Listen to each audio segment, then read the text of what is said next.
News 19 और आज का मतदाता टीवी में चार्टर्ड अकाउंटेंट संचित अग्रवाल जी, आपका स्वागत है। नमस्कार सर। नमस्कार। बहुत स्मार्ट और युवा लग रहे हैं sir. Thank you so much. जी संचित जी, दो सवाल मेरा आपसे था। अभी जो देश की वित्त मंत्री श्रीमती सीतारमन जी ने जो लोकसभा बजट पे पटल पे बजट पेश किया और वो पास भी हो गया, तो बजट कैसा देखते हैं आप, कैसा लगता है आपको? बजट एक बहुत बड़ा कदम है हमारे देश की फिस्कल डेफिसिट को कम करने के लिए, इकोनॉमी को बूस्ट करने के लिए। आप देखो अगर बजट में कितने कदम उठाए गए हैं।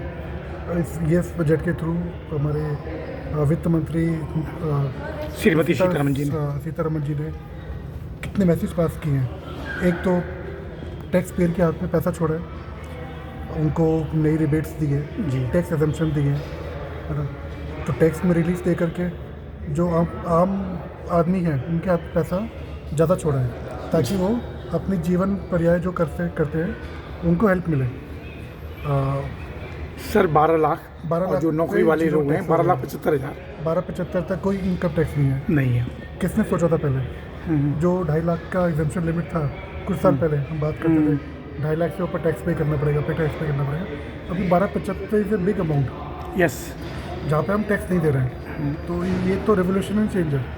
उसके अलावा भी अगर आपकी इनकम 12 लाख से ज़्यादा है, वहाँ भी टैक्स स्लैब अब 30% नहीं है। आपको टैक्स स्लैब 30% लगता है जब 24 लाख से ऊपर जाते हो जी, उसका भी डबल। तो पहले तो वो 5 लाख से ऊपर जाते ही 30% हो जाता था जी, अभी वो टैक्स 30% स्लैब लगता है आप 24 लाख से ऊपर जाने पे। तो ये सब कदम तो एक स्वागत योग्य है, एक स्वागत है। और एक ऐसी सरकार ही उठा सकती है जिसके अंदर जज्बा है कुछ करने का, एंड जिसके पास विजन है कंट्री को ऊपर लेके जाने का। और फिस्कल सेल्फ डेफिसिट को कम करने की कोशिश की जा रही है। इस बजट में आप देखोगे हमने सरकार ने कई स्कीम लॉन्च करी हैं, जैसे कि एक प्रोडक्शन लिंक इंसेंटिव। अगर आप इंडिया में प्रोडक्शन करते हो उनको इंसेंटिव दिए जा रहे हैं आज के डेट में। नए जो स्टार्टअप्स हैं उनको टैक्स बेनिफिट दिए जा रहे हैं। क्यों? क्योंकि मोदी जी का विज़न है जो हम कई साल से सुनते आ रहे हैं कि make in India. What is make in India? कैसे अचीव होगा? इस बजट के थ्रू। नहीं तो मेक इन इंडिया अचीव करना मुश्किल है जब तक आप। तो सर आपको लगता है कि मोदी जी का जो मेक इन इंडिया के साथ साथ विकसित राष्ट्र का जो सपना है वो पूरा होगा? सर वो बिल्कुल पूरा होगा। अभी हम 3.3 ट्रिलियन की इकोनॉमी है और हम 2027 से 2028 तक 5 ट्रिलियन की इकोनॉमी बनने जा रहे हैं। ये आप आज गारंटी से लिखवा सकते हैं। मोदी जी के बजट से, मोदी जी की स्पीच से, वित्त मंत्री की स्पीच से ये बहुत क्लियर हो चुका है। सर जब ये बजट आया और 12 लाख का जो प्रावधान किया गया, उस पर वित्त मंत्री जी ने ये भी कहा इससे 1 लाख करोड़ का घाटा भी होगा राजस्व का। बिल्कुल होगा। तो इसकी भरपाई एज ए फाइनेंशियल एक्सपर्ट क्या लग रहा है आपको, कहाँ से होगा? पैसा हमारे देश में पैसा की कमी नहीं है। आप भरपाई के लिए आप करप्शन कम कर दो, भरपाई अपने आप हो जाएगी। हम जो फिजूल खर्ची गवर्नमेंट करती थी पहले या पुरानी गवर्नमेंट्स करती रही है, वो खर्चे बंद हो गए हैं आज की डेट में। वो खर्चे आप बंद करोगे तो ऑटोमेटिक जो है, बिल्कुल आप ये अपनी भरपाई आराम से कर सकते हो। प्लस आप इम्पोर्ट कम करोगे, एक्सपोर्ट ज़्यादा करेंगे कंट्री में, तो आपका एक्सपोर्ट से पैसा आता है। और तो जो घाटा हो रहा है उसकी भरपाई हो जाएगी। वित्त मंत्री ने एक और संदेश दिया था, 11 लाख करोड़ रुपए खर्च कर रहे हैं वो इंफ्रास्ट्रक्चर पे जी, रोड्स पे एंड बाकी ब्रिजेस पे, सो दैट कंट्री में इंफ्रास्ट्रक्चर डेवलप हो, लोगों को ईज ऑफ बिजनेस मिले, लॉजिस्टिक कॉस्ट कम हो। उससे क्या होगा, जो ट्रांसपोर्टेशन कॉस्ट है सामान लाने की ले जाने की, वो कम होगी। वो सारे खर्चे आपको हेल्प करेंगे अपना जो आपका टैक्स सेविंग का जो घाटा है टैक्स करने का, उसको रिकवर करने में। Right.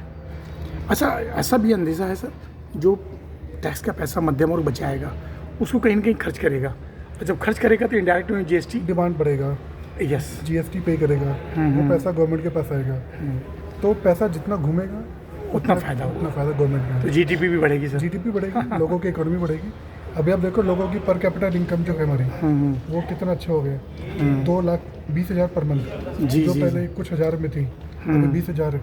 Per month, per capita income. Right. वो एक बड़ा सिग्नल है इम्प्रूवमेंट का।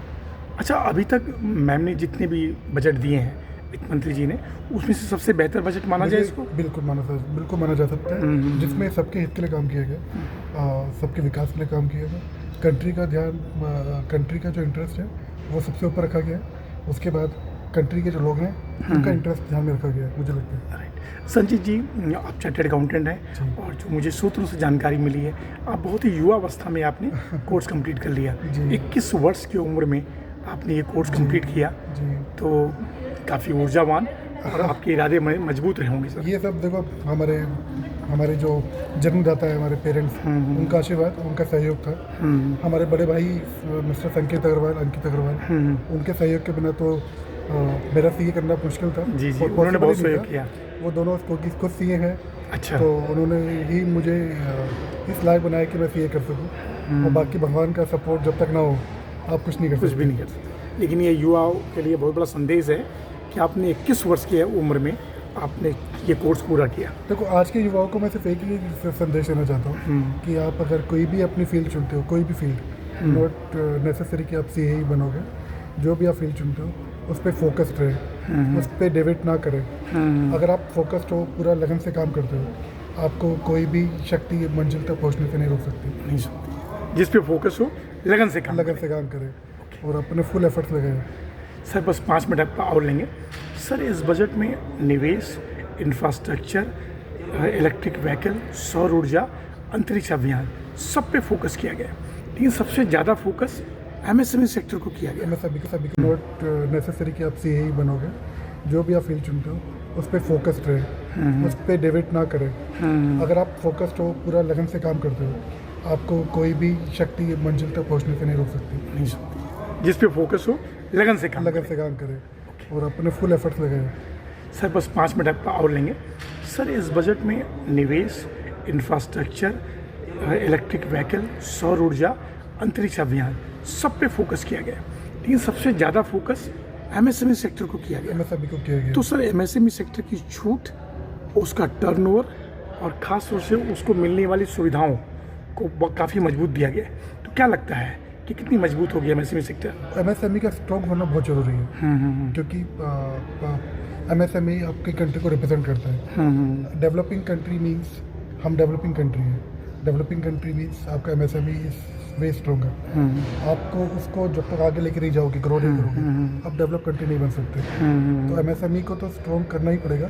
एंड एमएसएमई का डूबता है, कहीं भी फंसता है या क्रंचेस फेस करता है, जो कोविड में हुआ था।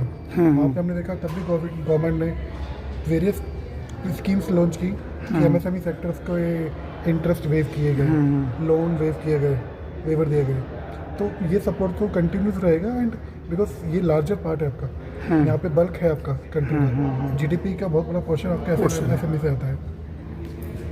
तो इस बार जैसे इनका टर्नओवर 500 कर दिया गया, लोन देने की क्षमता पहले से दुगुनी कर दी गई, राइट सर? तो वो सब काफ़ी अच्छा है। वो बहुत अच्छा है।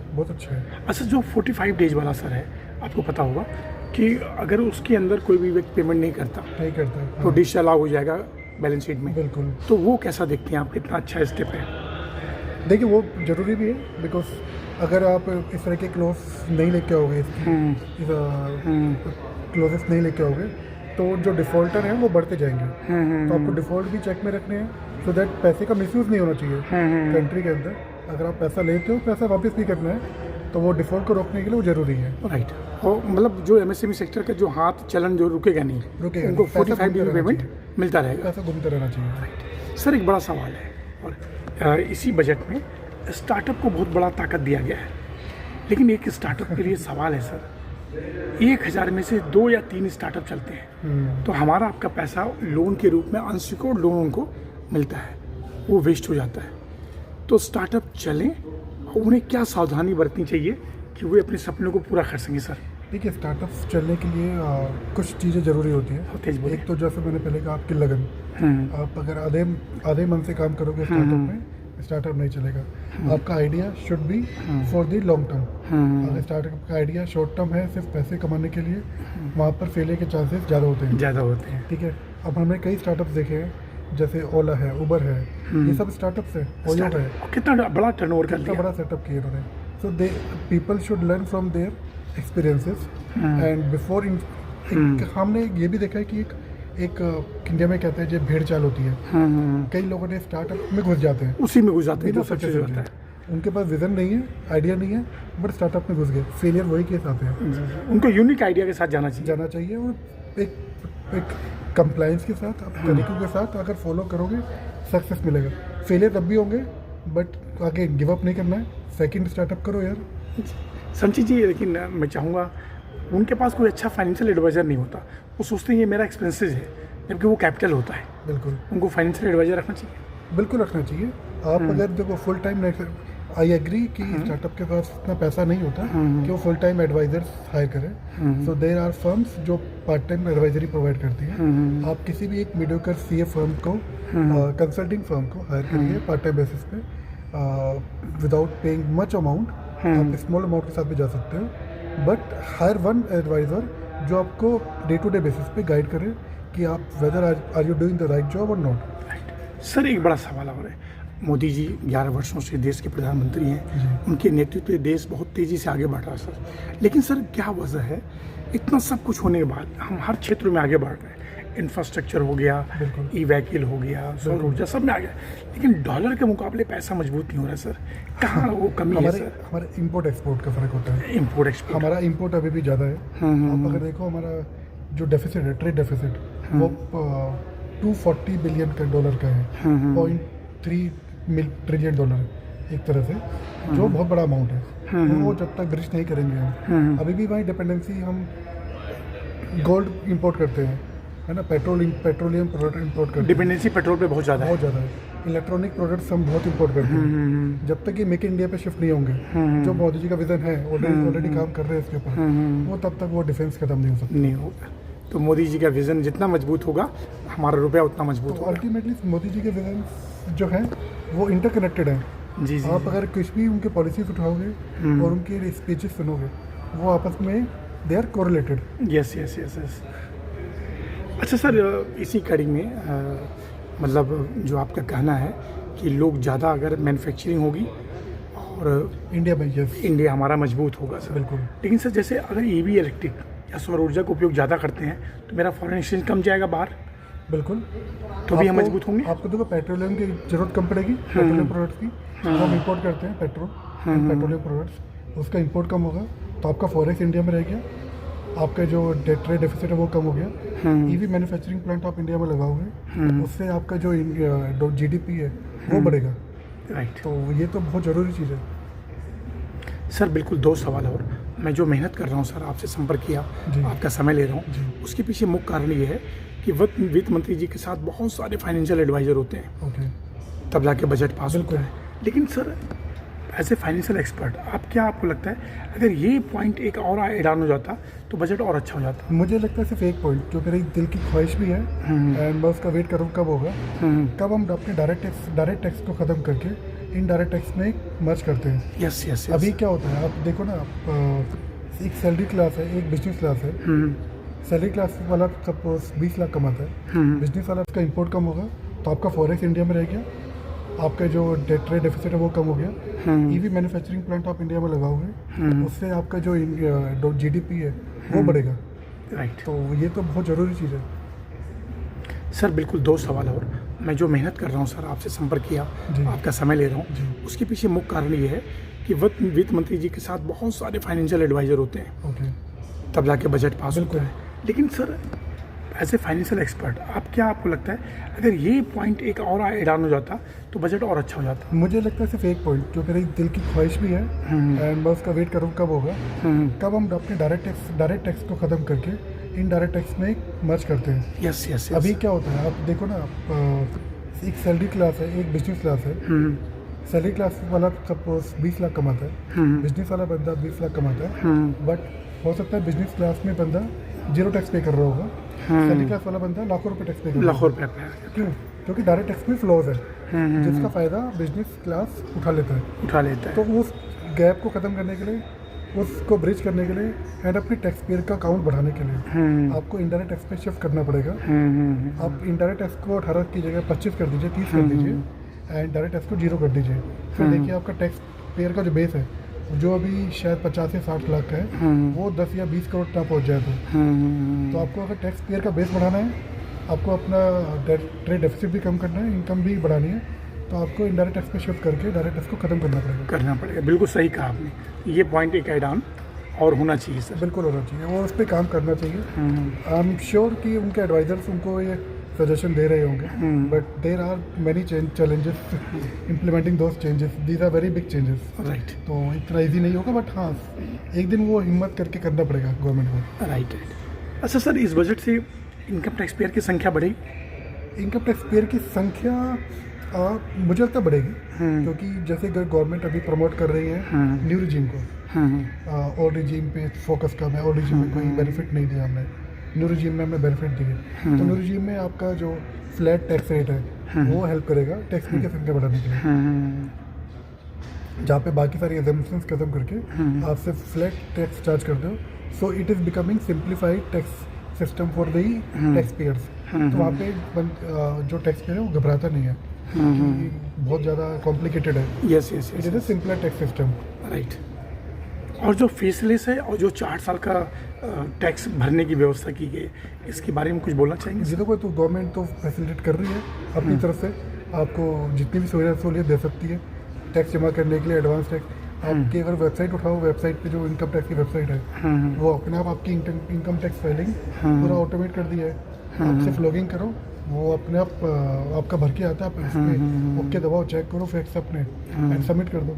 तो ये सब तो सहूलियत तो चलती रहेंगी, ये तो बढ़ती रहेंगी। सर बिल्कुल लास्ट सवाल है, मोदी जी और हमारे उत्तर प्रदेश के मुख्यमंत्री योगी जी बहुत तेज़ी से देश को आगे बढ़ा रहे हैं, तो मैं चाहूँगा एज ए युवा मोदी जी के लिए 2 शब्द और योगी जी के लिए। बिल्कुल, दोनों को बहुत बहुत धन्यवाद। एक तो कंट्री को आगे लेके जा रहे हो, हम आपके पीछे हैं, डेफिनेटली आपके साथ हैं ब्रदर, है ना। योगी जी बहुत अच्छा काम कर रहे हैं। यूपी में अगर जेवर एयरपोर्ट आ गया, बिजली पानी की सुविधा इतनी जो पहले नहीं थी, सड़कें बेटर हैं अभी, लॉ एंड ऑर्डर कितना ऑर्डर बहुत अच्छा हो गया है। अभी रात को इजीली हमारी बहनें, हमारी mother easily they can go out to the market, है ना। तो वो सब तो देखो योगी जी ने दिया है हमें, बट और जो हम देख रहे हैं और एक्सपेक्ट कर रहे हैं, और होता है ना, जैसे आप जितना अगर कोई क्रिकेटर अच्छे रन बनाता है तो हर मैच में उससे हम सेंचुरी की एक्सपेक्ट करते हैं। जी। तो हमें मोदी जी और योगी से ये उम्मीद है कि हर बॉल पे 6 मारे और हर बार सेंचुरी मारे। ऑल द बेस्ट है मोदी जी। सर आप देखिए ना, यूपी में इतने रोजगार पैदा हो रहे हैं, रोजगार पलायन नहीं हो रहा है मुंबई की तरफ। कुंभ में ही कितने लोगों को रोजगार मिल गया, है ना। तो पूरा विश्व जो है 60 करोड़ लोग एक जगह पे इकट्ठे हुए, 65 करोड़ लोग एक जगह पे इकट्ठे हुए, सबको मैनेज करना विदाउट एनी मेजर क्राइसिस, कोई इशू के बिना सबको सक्सेसफुली संपन्न किया उन्होंने। तो hats off to them, big achievement. Right. अच्छा सर, बिल्कुल लास्ट सवाल मैं हर किसी से पूछता हूँ, ये युवाओं के लिए सवाल है, चार्टर्ड अकाउंटेंट बनना बड़ा मुश्किल है, रिजल्ट अभी भी बहुत कम है। मुश्किल नहीं है, मुश्किल सिर्फ हमारे दिमाग में होता है। जी। जितनी मुश्किलात है वो सब हमारे दिमाग में है।